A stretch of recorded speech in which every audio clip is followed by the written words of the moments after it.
Hello guys, welcome back to reaction pro. I am Iqra. I am Shakeela. I am Ifra. I hope कि आप सब बढ़िया होंगे, फिटफाट होंगे, खूब मज़े में होंगे। तो गाइस, आज हम आपके लिए जो वीडियो लेके आए हैं बहुत ही ज़बरदस्त वीडियो है। वीडियो का टाइटल है जी हिस्ट्री ऑफ नेपाल। आज हम नेपाल की हिस्ट्री देखने जा रहे हैं। तो जो फ्रेंड और फैमिली चैनल पे न्यू है फ़ौरन से चैनल को सब्सक्राइब करें, वीडियो को लाइक एंड शेयर लाजमी करें। तो चलिए जी स्टार्ट करते हैं। आज की वीडियो बहुत ही इंटरेस्टिंग है, उसमें हमें फैक्ट पता चलेंगे नेपाल के बारे में। तो चलिए स्टार्ट करें। एक ऐसा देश जिसे माना जाता है स्वर्ग का टुकड़ा, एक ऐसा देश जहाँ नहीं बिकती कोई भी नशीली चीज, दुनिया का इकलौता ऐसा देश जिस पर कभी भी किसी विदेशी का आक्रमण नहीं हुआ।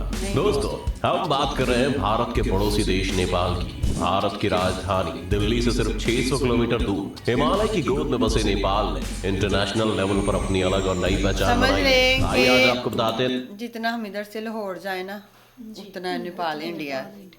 नेपाल के सुनहरे इतिहास और विविधता से भरे कल्चर के बारे में, इसलिए वीडियो को आखिर तक जरूर देखिएगा। नेपाल के बारे में जानने से पहले आइए आपको नेपाल के बारे में कुछ अनोखे फैक्ट्स बताते हैं। कहने को तो नेपाल एक अलग देश है, लेकिन नेपाल की बहुत सी ऐसी चीजें और कुछ ऐसी बातें जो आज भी भारत से जुड़ी हुई हैं। नेपाल में अलग अलग प्राचीन सांस्कृतिक विरासत है और आपको बता दें कि वैदिक काल के रिकॉर्ड से नेपाल शब्द को लिया गया है। साथ ही साथ बुद्ध धर्म के संस्थापक गौतम बुद्ध का जन्म भी दक्षिणी नेपाल की लुम्बिनी में हुआ था। वहीं first world war, second world war में अपनी अलग छाप छोड़ने वाले गोरखा भी नेपाल की जमीन से निकले और आज भी ब्रिटिश आर्मी में गोरखाओं की भर्ती की जाती है।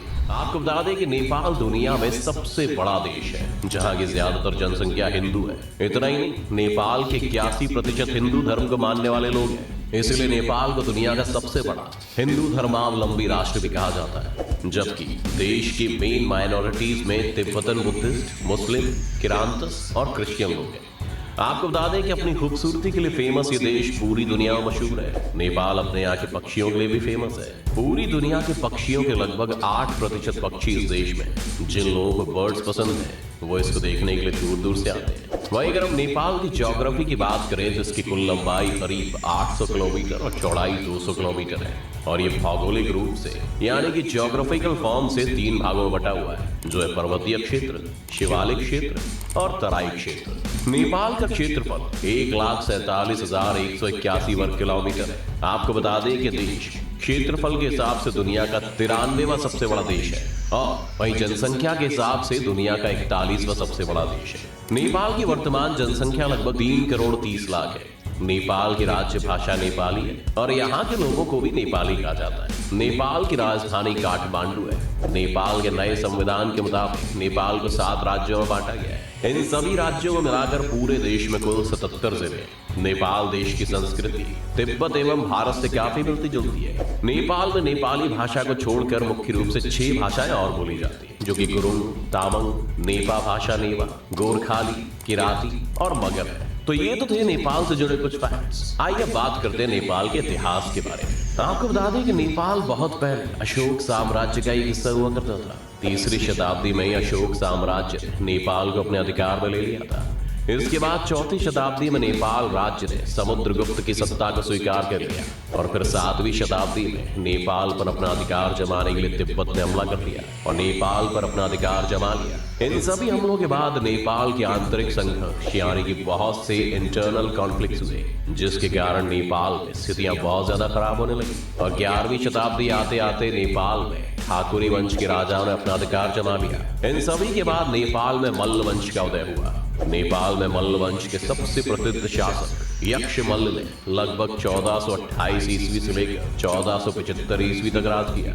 इसके बाद आपको बता दें कि प्रसिद्ध शासक यक्षमल्ल ने मरने से पहले ही राज्य का बंटवारा अपने बेटे और बेटियों में कर दिया था। इस बंटवारे की वजह से नेपाल काठमांडू और भात गांव के 2 राइवल स्टेट्स में बंट गया और आपस में ही झगड़े होने लगे। इन झगड़ों का फायदा उठाकर पश्चिमी हिमालय के क्षेत्रों में बसने वाली गोरखा जाति ने 1768 ईस्वी में नेपाल पर अधिकार कर लिया। पश्चिमी हिमालय के गोरखाओं ने अपनी मिलिट्री पावर को डेवलप किया और नेपाल को एक पावरफुल किंगडम के रूप में बदल दिया। 19वीं शताब्दी आते आते गोरखाओं ने अपने राज्य की दक्षिणी सीमा को बढ़ाकर ब्रिटिश भारत की उत्तरीय सीमा से मिला दिया। अपनी सीमा को बढ़ाने के कारण 1814 से 1815 ईस्वी में नेपाल और अंग्रेजों में युद्ध हुआ। इस गोरखा युद्ध के बाद दोनों देशों में सुगौली की संधि हुई, जिसके मुताबिक नेपाल ने अपने राज्य के कुछ भूभाग ब्रिटिश सरकार को दे दिए। इसके साथ ही इस दौरान नेपाल में एक ध्वज संधि यानी कि फ्लैग ट्रीटी हुई, जिसके मुताबिक नेपाल की फॉरेन पॉलिसी उस समय की भारत की ब्रिटिश सरकार के द्वारा कंट्रोल की जाती थी। इस तरह से कुछ रेस्ट्रिक्शंस के साथ नेपाल एक आजाद देश बना रहा। इसके बाद साल 1951 से 1960 में राजा महेंद्र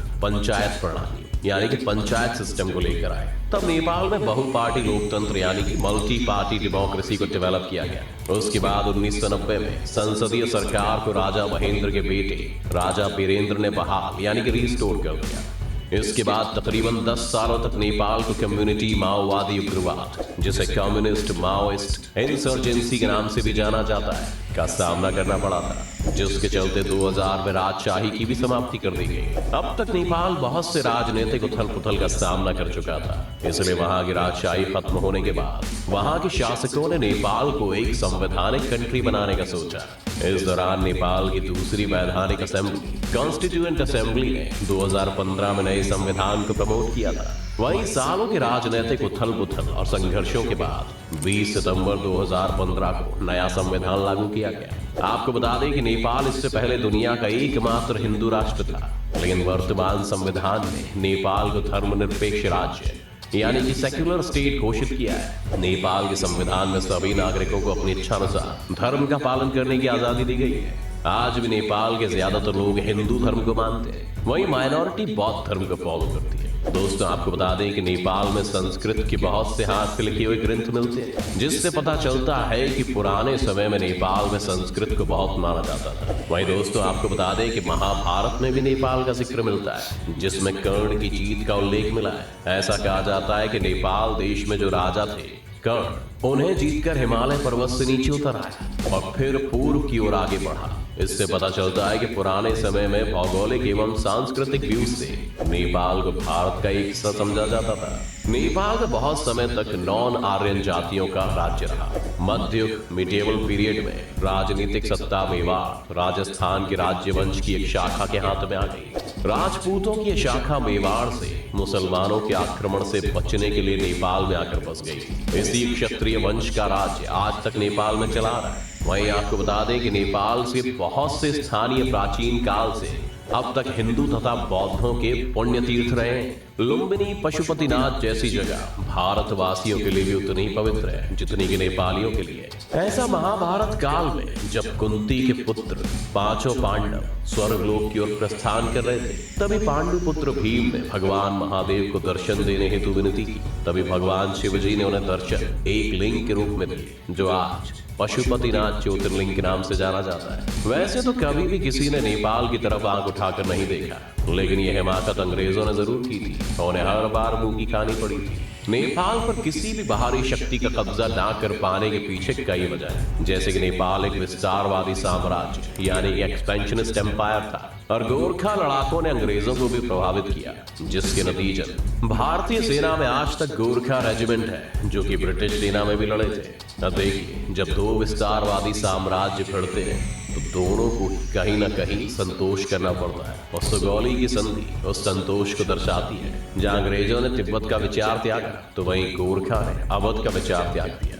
अब अगर हम आज के नेपाल की बात करें तो वैसे तो इस देश में टूरिस्ट प्लेस बहुत ज्यादा है और अक्सर लोग इस देश की खूबसूरती को देखने के लिए दूर दूर से आते हैं। वैसे भी टूरिज्म का नेपाल की इकोनॉमी में बहुत बड़ा योगदान होता है। इसके अलावा नेपाल में कमाई का सबसे बड़ा जरिया खेती है। यहाँ 18% भूभाग पर खेती होती है। साल 2015 में लागू किए गए संविधान के बाद साल 2018 में नेपाल का सकल घरेलू उत्पाद लगभग 28.8 बिलियन डॉलर हो गया था और साल 2018 में ही 3% एनुअल ग्रोथ के साथ साल 2019 में ये 7.1% तक पहुंच गया। इसके साथ ही आपको बता दें कि नेपाल दुनिया के सबसे तेजी से बढ़ती अर्थव्यवस्था वाले देशों में से एक है। चलिए अभी ये भी जान लेते हैं कि वर्तमान में भारत और नेपाल के बीच में रिश्ते कैसे और क्यों भारत के लिए नेपाल एक इम्पोर्टेंट देश है। नेपाल भारत का एक महत्वपूर्ण पड़ोसी है। सदियों से चले आ रहे जियोग्राफिकल, हिस्टोरिकल, कल्चरल और इकोनॉमिक टाइज रिलेशनशिप्स के कारण अपनी विदेश नीति में एक विशेष महत्व रखता है। भारत और नेपाल हिंदू धर्म और बौद्ध धर्म की वजह से बुद्ध के जन्म स्थान लुम्बिनी के साथ भी इनका एक जैसा कनेक्शन है। साथ ही नेपाल 5 भारतीय राज्यों उत्तराखंड, उत्तर प्रदेश, पश्चिम बंगाल, सिक्किम और बिहार के साथ सीमा बनाता है, इसलिए कल्चरल और इकोनॉमिक एक्सचेंज का एक इम्पोर्टेंट पॉइंट है। बाकी दुनिया से व्यापार के लिए रास्ता प्रोवाइड करने के अलावा भारत नेपाल का सबसे बड़ा व्यापार भागीदार यानी कि ट्रेड पार्टनर और विदेशी निवेश का सबसे बड़ा स्रोत यानी कि largest source of foreign investment है। आपको बता दें कि नेपाल का लगभग 66% व्यापार भारत में ही होता है।